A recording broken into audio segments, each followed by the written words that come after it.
G'day folks, it's Laura here, and today I'm going to do a flip cup pour. This time my colours include iridescent gold, cadmium yellow light, yellow deep, brown madder, amethyst and titanium white.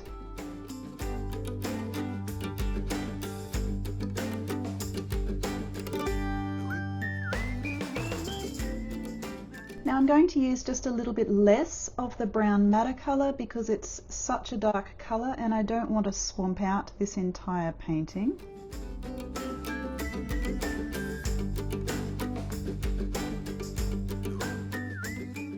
So going to use my standard pouring medium. I'll link to a video on how to make this if you're interested. With the Pebeo paint, I'm just adding a small amount of the pouring medium. I'll mix that up before I add more pouring medium, just because the Pebeo paint is so viscous. I'll use a little bit less of the pouring medium for the brown madder because I used less paint.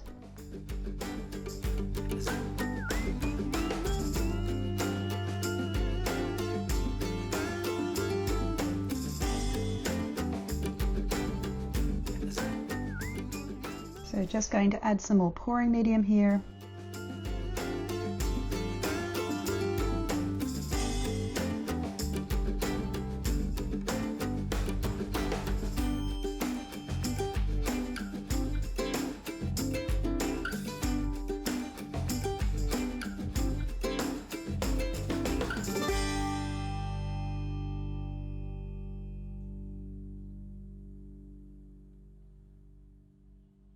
I have a little string of thread on there, which I'm just going to remove.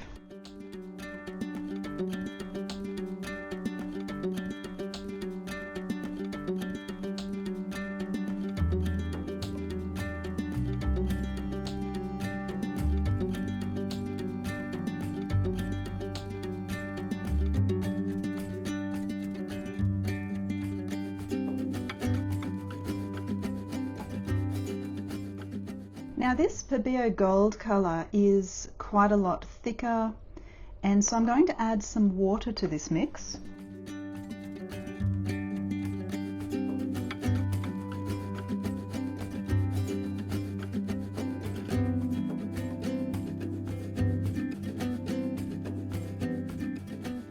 So that's quite a lot closer to the trace of the other paints. It's time to layer the cup now, and for this I'm going to use my standard cell activator. I'll link to a video on how to make this if you're interested. I'm just going to start by layering some of the cell activator around the sides and the bottom of the cup. And then we might start with the amethyst. Now it's important to note here, this amethyst colour being a purple is complementary to the yellow colours. And what this means is that if I put the purple and the yellow adjacent to each other in the flip cup and they end up layering each other on the actual pour itself, then we might get muddy effects. Now that's not generally something that I like in my acrylic pours, and so what I usually do is ensure that I've got an isolation buffer or a coat of paint or a layer of paint in my flip cup between the complements, and essentially that means maybe using the white or using a transitional intermediate colour, and in this case I am going to use the brown madder. I don't have a huge amount of the brown madder, I didn't make very much of it up, and so I will actually be a little bit sparing with that and use some of the white as well.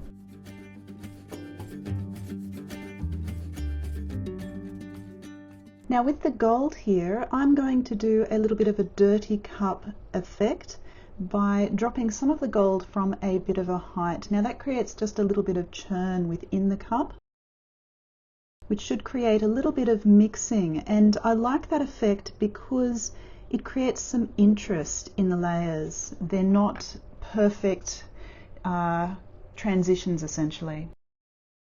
So just adding some cell activator. I might come back in with my purple.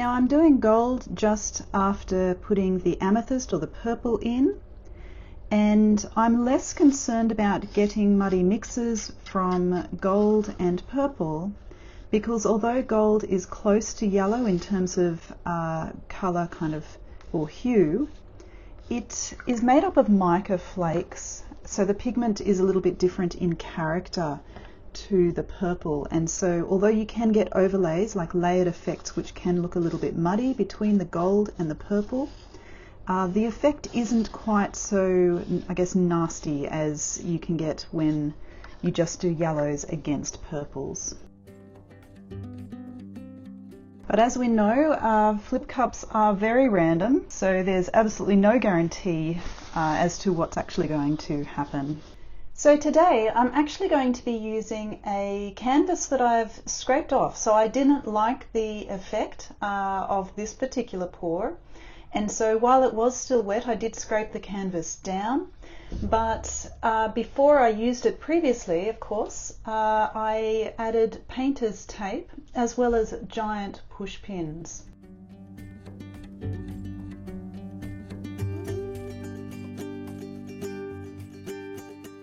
So it's time to flip the cup now.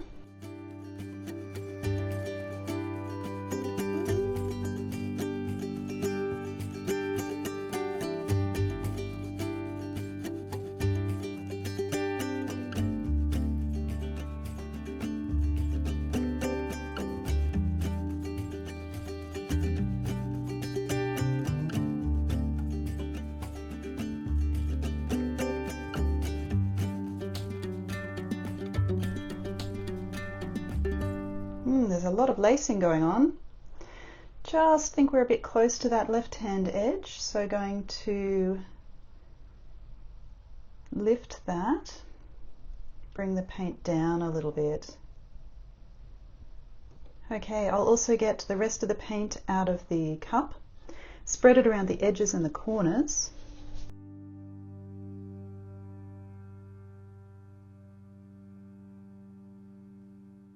One of the good things about using a canvas that has already been used before and had the edges dry just a little bit is that those edges are now a bit smoother than they were when they were just straight primed canvas.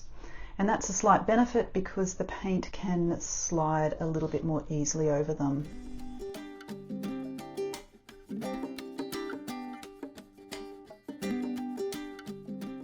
So just going to come in with my heat gun.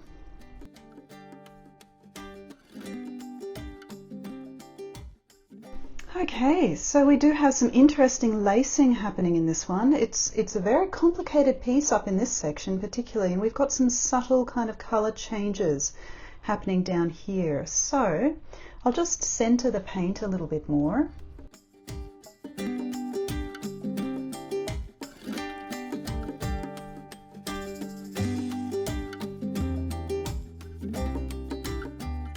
Bring it back to the centre. Down to the bottom right, then back to the center.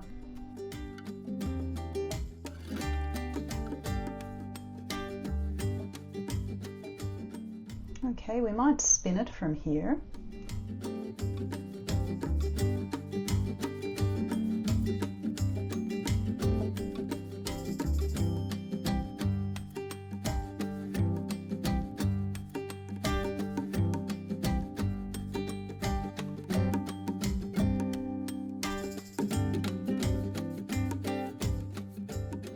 Wow, I'm loving how this is turning out so far. I am just about to lose this little red section down here on the bottom left. I'm not super keen on losing that, so I am just going to pull some of the base paint and just finish that corner off so I don't feel as though I actually need to do anything down there. Whether it gets closer to the corner or not doesn't really matter. Okay. And then it's really just this top right hand corner that we need to get off. This one down here is close enough, I think. So I might just put this off center a little bit.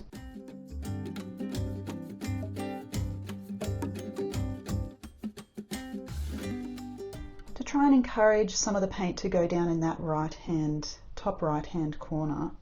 So going to spin it, but only gently this time.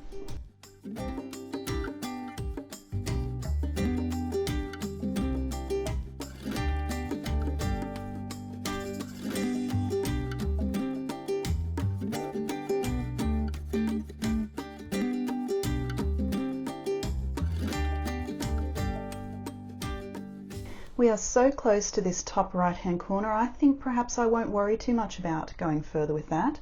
I might just add a little bit of paint up there.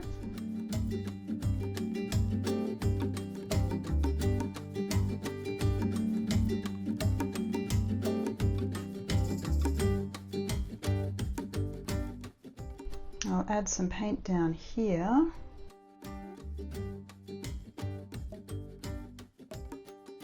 Help that slide off the corner.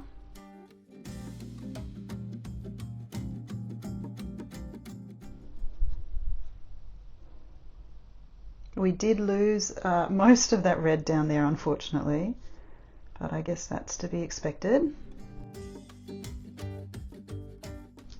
It looks like I need to add a little bit here as well. Didn't quite get over that edge.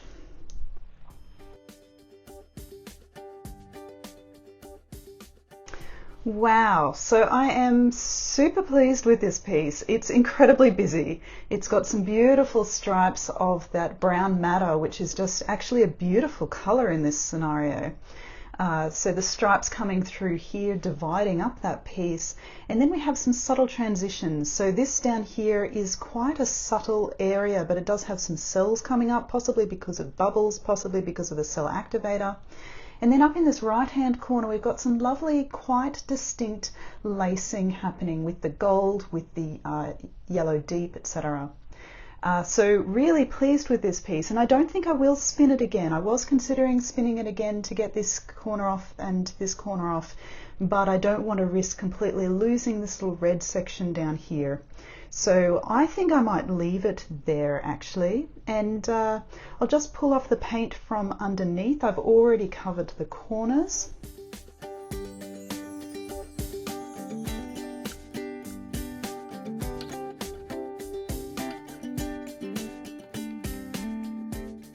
So I think that's probably it for this one. I'm really pleased with this one. Thank you very much everyone for watching. Please let me know what you think in the comments.